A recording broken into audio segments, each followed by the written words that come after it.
On the night of October 8th, 1871, Chicago was quiet, almost too quiet. The city, built mostly of dry wood, stood under a sky that hadn't seen rain in weeks. Winds were heavy, the air was tense, and no one knew that within minutes, their world would change forever. In a small barn on DeKoven Street, a single spark lit the beginning of a catastrophe. No one saw the first flames. No one heard the first crackle. But in moments, a wall of fire rose into the night. Bright, violent, hungry. Chicago wasn't prepared. Wooden sidewalks caught fire instantly. Rooftops turned into torches. The wind spread flames faster than anyone could run. People rushed out of their homes barefoot, carrying nothing but fear and family. Horses screamed, church bells rang wildly, and the fire kept growing. Eyewitnesses said the flames moved like a living creature, jumping across streets, climbing buildings, swallowing entire blocks within minutes. Firefighters fought bravely, but their equipment was no match for a disaster of this scale. By dawn, smoke covered the entire sky.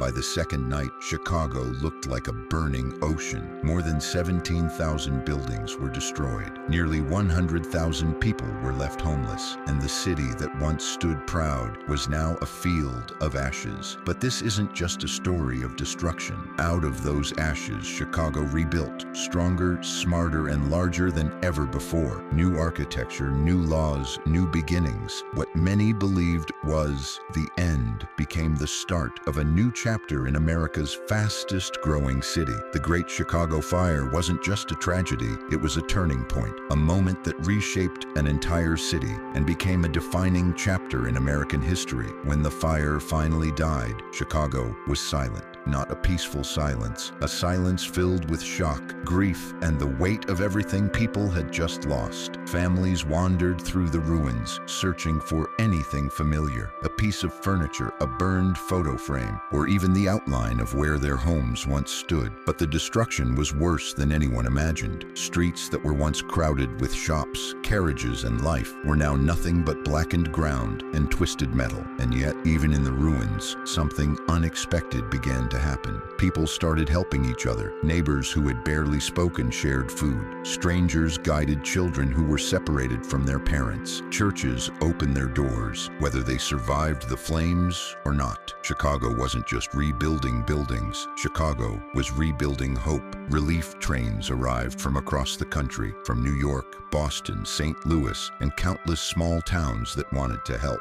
Americans sent clothes, food, tools, anything that could help the city stand again. But rebuilding wouldn't be easy. City leaders knew they couldn't make the same mistakes again. Wooden houses, gone. Flammable sidewalks, gone. Weak building codes, not anymore. Engineers introduced stronger materials, stone, brick, iron. Architects designed structures that could survive disasters. And slowly, block by block, Chicago began to rise from the ashes. Within months, new buildings stood where smoke had once risen. Within a year, businesses reopened. And within a decade, Chicago became one of the most modern and fastest growing cities in America. Some say the fire destroyed everything, but others believe it forged something new. A tougher, more resilient Chicago. The Great Chicago Fire didn't define the city by its destruction. It defined the city by its comeback, because sometimes the strongest cities are built only after they've been burned to the ground. As Chicago rebuilt, people wondered, how did this fire start?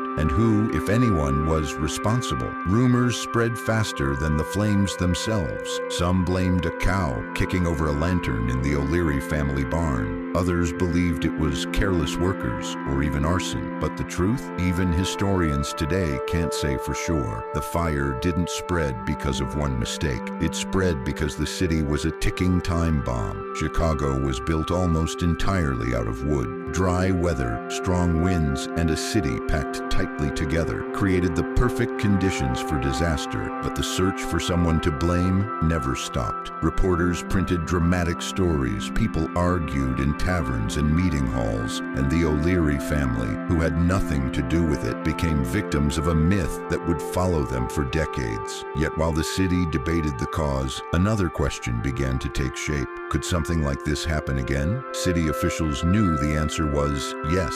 unless they changed everything. So Chicago became a testing ground for new ideas. The first fireproof buildings rose, made with stone and steel. The city designed wider streets to stop flames from jumping. Fire hydrants were placed across neighborhoods. Fire departments were reorganized, modernized, and better trained. The Great Fire had taken thousands of homes, but it gave Chicago something else, a chance to rebuild smarter than before. And over time, the city became known not for its destruction, but for its innovation. By the late 1800s, Chicago wasn't just back on its feet. It was booming. Skyscrapers rose into the sky, businesses flourished, and people from around the world moved in, searching for opportunity. The fire had scarred the city, but it had also shaped its future. Chicago proved something powerful. A city is not defined by what destroys it, but by how it chooses to rise again. Years passed, but the memory of the fire never faded. Survivors still remembered the orange glow in the sky, the smell of smoke, the sound of people running through the streets, searching for safety. But as Chicago moved into the late 19th century, something extraordinary happened. The city began to transform into one of the greatest architectural centers in the world. What the fire destroyed, visionaries rebuilt with brilliance. Engineers developed new technologies. Architects experimented with steel frames. And soon, Chicago introduced something the world had never seen before: the modern skyscraper. Buildings didn't just grow taller, they reached heights people once thought impossible. The home insurance building, rising 10 stories high, became a symbol of Chicago's rebirth. People from across the USA traveled to see it. Newspapers called Chicago the city that refused to die. But beneath all this progress, there was something deeper, a collective determination among the people. Families who had lost everything built again. Merchants reopened shops stronger than before, and entire communities worked together to make sure tragedy would never strike the same way again. Chicago's fire codes became some of the strongest in the country. Its fire department, once overwhelmed, became one of the most respected in America, and the lessons learned from 1871 spread to cities across the nation. But perhaps the most powerful legacy of the Great Fire wasn't in stone, steel, or laws. It was in the spirit of the people. They refused to accept defeat. They refused to let disaster be the final chapter. Instead, they turned destruction into opportunity and a broken city into a thriving powerhouse. Today, when Americans look at the Chicago skyline, they're not just seeing buildings, they're seeing resilience, courage, and the unshakable belief that no matter how devastating the loss, a greater future can rise from the ashes. That is the true legacy of the Great Chicago Fire, a story of tragedy and triumph. By the time Chicago entered the early 20th century, the fire had become more than a memory. It had become a legend. Teachers told the story in classrooms, historians studied every detail, and families passed down their own experiences from generation to generation. But beneath all the stories, something else remained, a question few people dared to ask: what happened to the people who vanished during the fire? Because in a disaster so massive, not everyone was accounted for. Fire moved so fast that entire blocks disappeared before anyone could escape.